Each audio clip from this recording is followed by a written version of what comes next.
మనలో చాలామందికి selfish versus sustainability తెలియదు. రెండు ఒకటే అనుకుంటారు. సెల్ఫిష్ అంటే వేరు, సస్టైనబిలిటీ అంటే వేరు. సస్టైనబిలిటీ అంటే మనుగడ, సెల్ఫిష్ అంటే స్వార్థం. స్వార్థం వేరు, మనుగడ వేరు. ఫర్ ఎగ్జాంపుల్ 10 మంది కలిసి ఫోటో దిగామండి, గ్రూప్ ఫోటో రాగానే మనకు ఫస్ట్ కాపీ వచ్చింది. ఆ ఫస్ట్ కాపీ రాగానే ఎవరి ఫోటో నువ్వు చూస్తావు?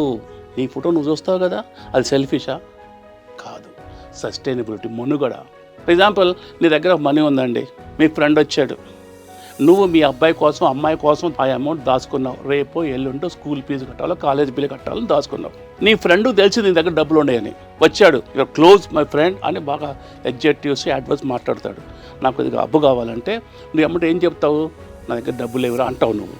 అతను బయటికి వెళ్ళేసి వాడు చూడు ఎంత స్వార్థం అయిపోయాడు, చిన్నప్పుడు నా ఫ్రెండ్ అనుకుంటాడు వాడు. కానీ నువ్వు స్వార్థమా? కాదు.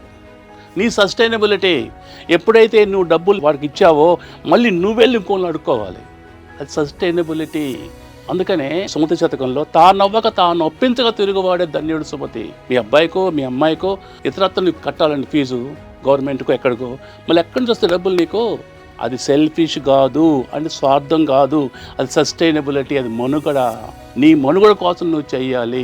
నీ స్వార్థం ఏంటంటే ఇంకొకరిని తొక్కి నువ్వు ఎక్కావు అనుకోండి. ఎగ్జాంపుల్ ఏం చెప్తారంటే, ఫేమస్ యాక్టర్ ఉంది, పై నేమ్ సూర్యకాంతం గారు. 500 సినిమాలు దాటిపోయిందామా.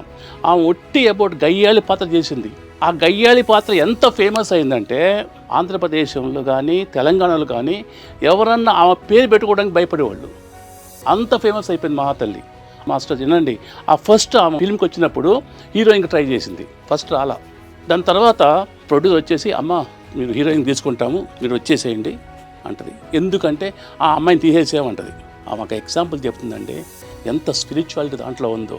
ఒక్కరి బాధతో వచ్చిన ఆనందం నాకు ఆనందం కాదు, నాకు వద్దా బాధ, నాకు హీరోయిన్ వద్దేం వద్దు, నేను క్యారెక్టర్ ఆర్టిస్ట్ చెబుతానని చెప్పి హ్యాపీనెస్ మనలోనే ఉందని చాలామంది పెద్ద పెద్ద వాళ్ళందరూ చెప్తుంటారు. గుర్తుపెట్టుకోండి, అంతా స్వార్థం కాదు, కొన్ని మనుగడ కోసం. ఇంకొకరు బాధ పెట్టి వచ్చే బెనిఫిట్ ఆ స్వార్థం అంటాము. అందుకని ఇది కూడా మీ జీవితంలో బాగా ఆలోచన చేయండి. ప్రతిదీ స్వార్థం కాదు, దాన్ని మనుగడ అంటాం. మనుగడ కోసం మనం కష్టపడాలి. సెల్ఫిష్ వర్సెస్ సస్టైనబిలిటీ రెండు ఒకటి కాదు, చాలా చాలా డిఫరెన్స్ ఉంది. ఆలోచించండి masters. Thank you very much.